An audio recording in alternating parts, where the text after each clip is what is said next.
Merci de cette opportunité à la fois de participer à cette rencontre et de me donner une ou deux minutes pour donner un premier feedback en ayant l'occasion de découvrir un peu plus concrètement. André avait eu l'occasion de me présenter en quelques minutes ou une petite demi-heure dans mon bureau ce qu'étaient les Living Labs.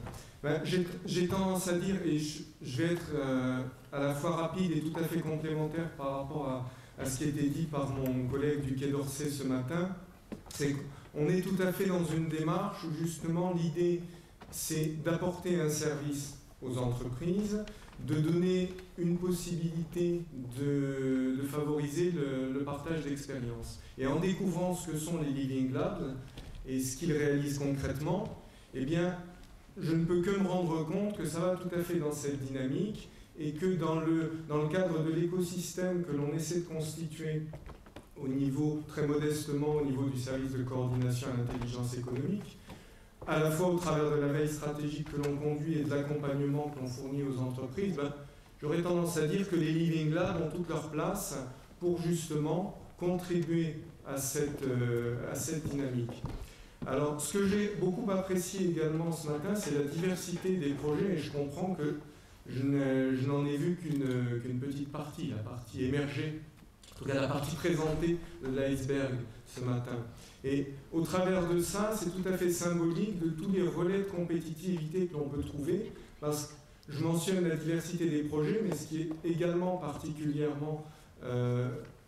intéressant et à souligner, c'est le fait que ça se passe également dans des territoires où traditionnellement, on pourrait avoir tendance à se dire il n'y a peut-être pas grand-chose à faire,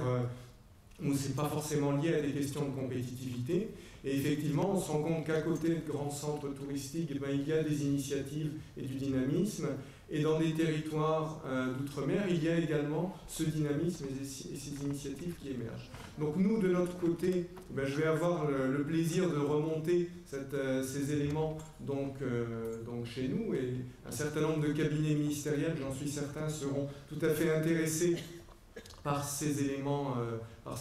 d'information. Et en plus, je dirais qu'on est tout à fait dans la démarche de continuer à accompagner et à apporter